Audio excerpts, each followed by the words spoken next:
باب ما يكره من التعمق والتنازع في العلم والغلو في الدين والبدع، لقوله تعالى: يا أهل الكتاب لا تغلوا في دينكم ولا تقولوا على الله إلا الحق.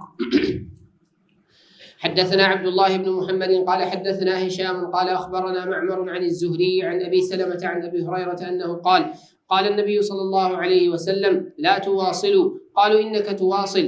قال: إني لست مثلكم، إني أبيت يطعمني ربي ويسقيني. فلم ينتهوا عن الوصال. قال: فواصل بهم النبي صلى الله عليه وسلم يومين أو ليلتين، ثم رأوا الهلال، فقال النبي صلى الله عليه وسلم: لو تأخر الهلال لزدتكم كالمنكل لهم. باب ما یکرہ من التعمق.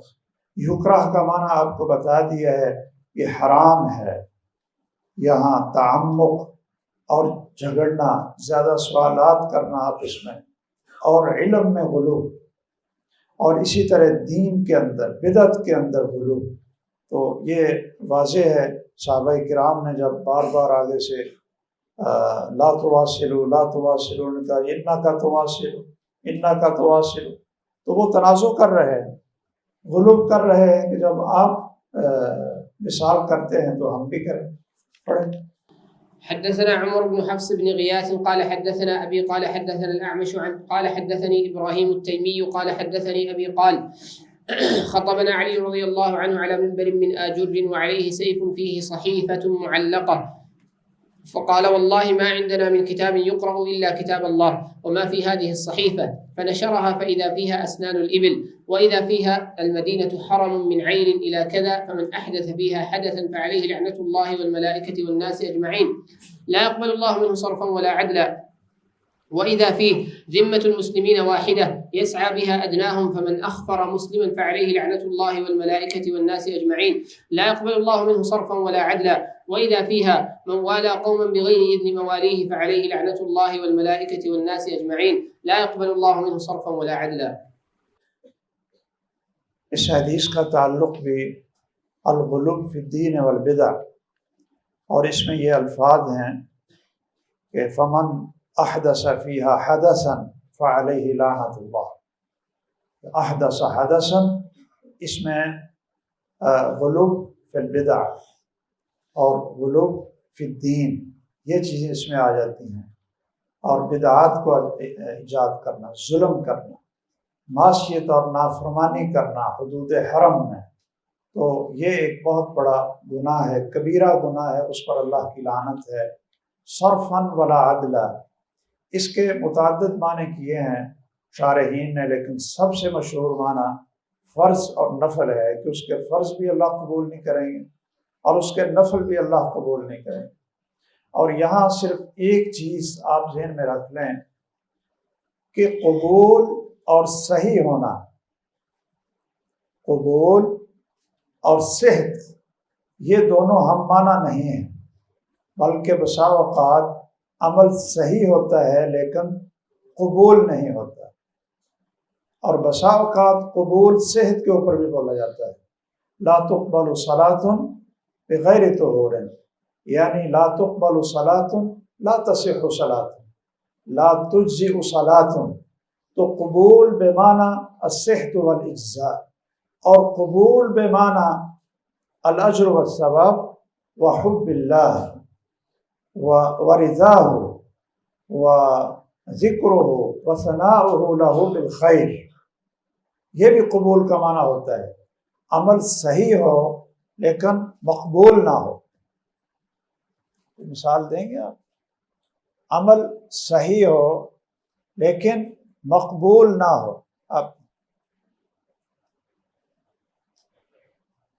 آپ بتائیں. طلاق کیا کرنا؟ ذبح کرنا. کیا معنی ذبح؟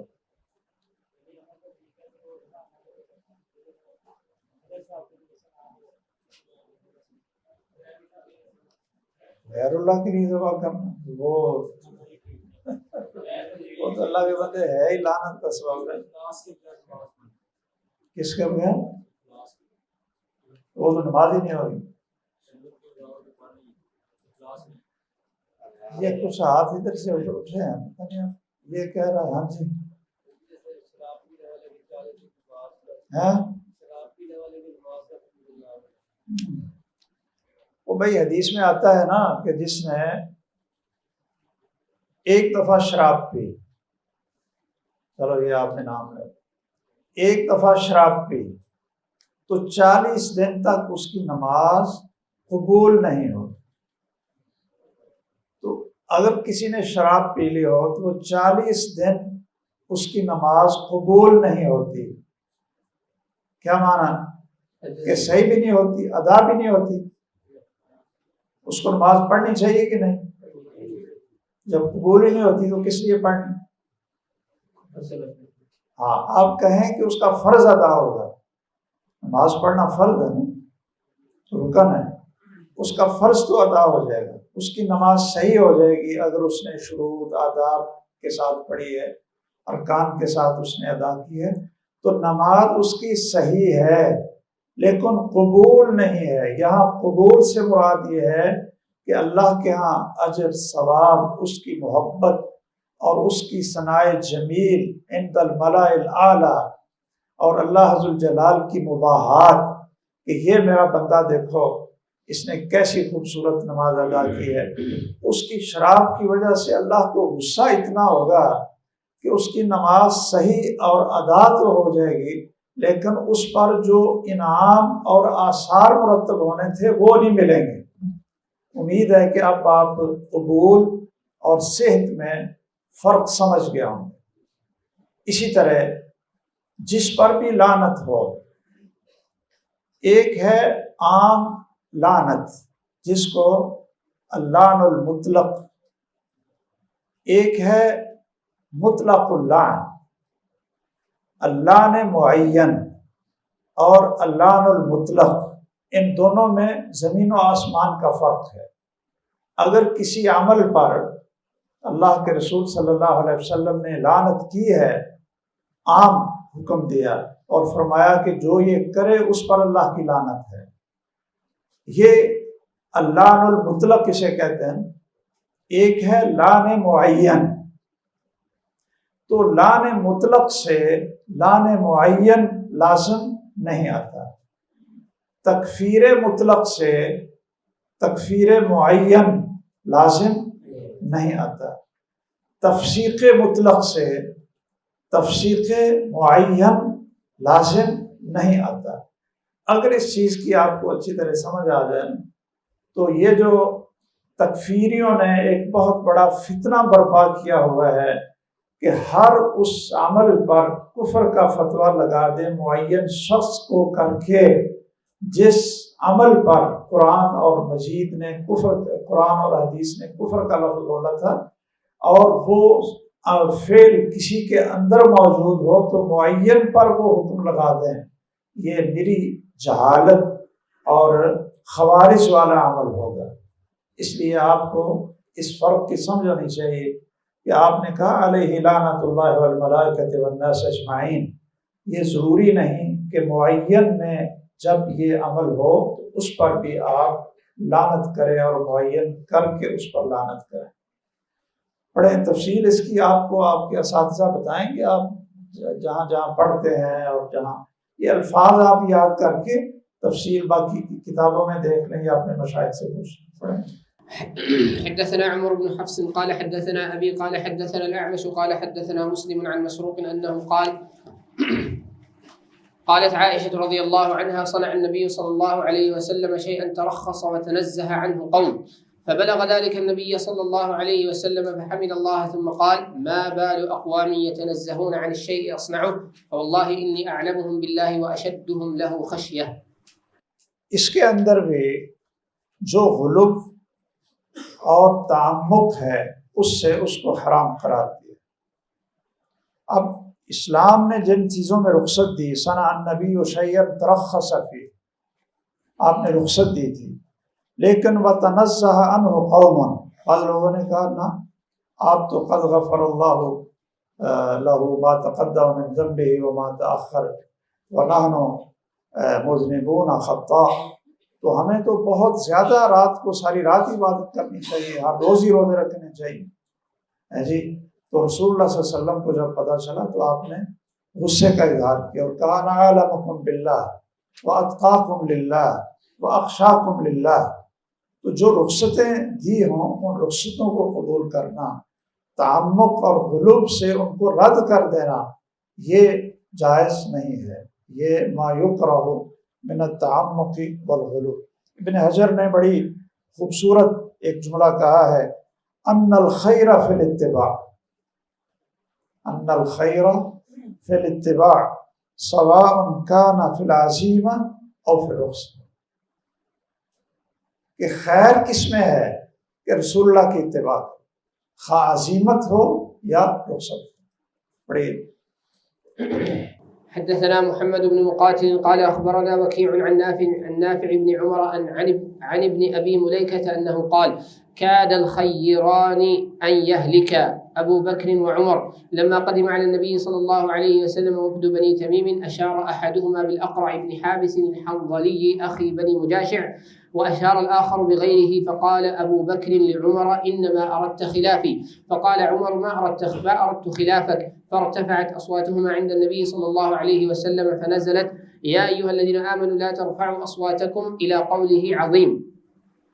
قال ابن أبي مليكة قال ابن الزبير فكان عمر بعد ولم يذكر ذلك عن أبيه يعني أبا بكر إذا حدث النبي صلى الله عليه وسلم بحديث حدثه كأخي السرار لم يسمعه حتى يستفهمه.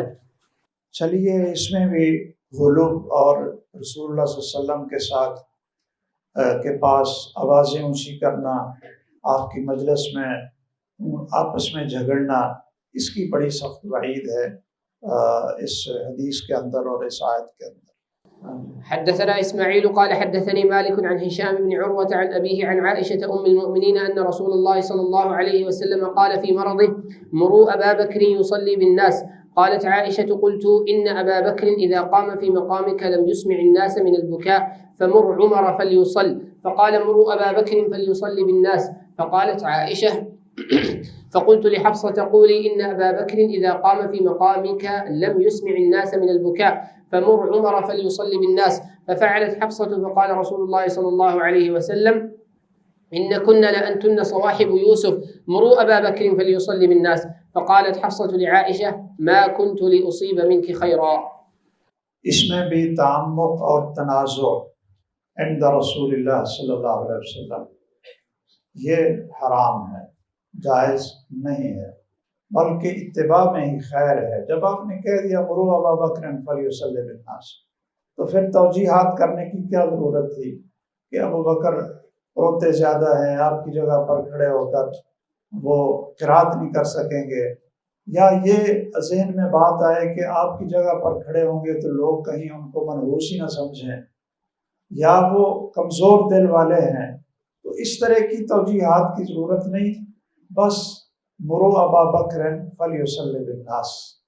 شاید ابو داؤد کی حدیث بھی آپ کو یاد ہوگی کہ آپ نے جب یہ کہا تھا کہ ابو بکر سے کہو نماز پڑھائے، تو ایک دن مغرب کی نماز تھی، تو سیدنا بلال نے دیکھا، وہ اور واقعہ ہے، یہ اور واقعہ ہے کہ سیدنا ابو بکر سامنے نہیں ہیں، تو سامنے سیدنا عمر تھے، تو انہوں نے ان سے کہہ دیا اور انہوں نے نماز پڑھانی شروع کر دی. یہ سنن ابی داؤد کی روایت ہے کہ رسول اللہ صلی اللہ علیہ وسلم نے قرات سے پتہ چلا کہ میں نے ابو بکر کو کہا تھا اس کو کہو نماز پڑھائے، اور یہ آواز تو عمر کی. آپ بیماری کی وجہ سے چونکہ گئے نہیں تھے، اپنے حجرے میں ہی تھے. جب نماز ختم ہوئی تو پھر سیدنا بلال آئے، آپ نے کہا میں نے تجھے کہا تھا کہ ابو بکر کو نماز پڑھائے. انہوں نے کہا جی وہ ملے نہیں تھے تو میں نے سیدنا عمر سے کہہ دیا. فَأَمَرَ بِإِعَادَةِ الصَّلَاةِ، کہا ابو بکر کے ہوتے ہوئے کوئی اور نماز پڑھاتے ہیں، کہتے لیٹ ہو گئے تھے. کہا جب آ گئے تھے انتظار کرتے، ابو بکر کے ہوتے ہوئے کوئی نماز پڑھاتے. جب میں نے حکم دے دیا تو آپ نے پھر مغرب کی نماز کے اعادے کا حکم دے دیا کہ دوبارہ نماز پڑھاؤ، اور ابو بکر نماز پڑھائے. اب اللہ نے ان کو یہ شان دی ہے تو کون کہہ سکتا ہے جی دمادم مست کلندر علی دا پہلا نمبر،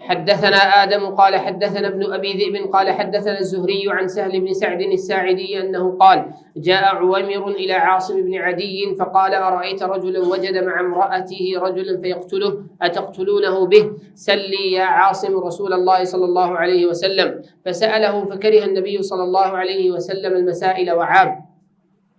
فرجع عاصم فأخبره أن النبي صلى الله عليه وسلم كره المسائل. فقال عويمر والله لآتين النبي صلى الله عليه وسلم. فجاء وقد أنزل الله تعالى القرآن خلف عاصم فقال له قد أنزل الله فيكم قرآنا. فدعا بهما فتقدما فتلاعنا ثم قال عويمر كذبت عليها يا رسول الله إن أمسكتها. ففارقها ولم يأمره النبي صلى الله عليه وسلم بفراقها فجرت السنة في المتلاعنين. وقال النبي صلى الله عليه وسلم انظروها فإن جاءت به أحمر قصيرا مثل وحرة فلا أراه إلا قد كذب وإن جاءت به أسحم أعين ذا اليتين فلا أحسب إلا قد صدق عليها فجاءت به على الأمر المكروه.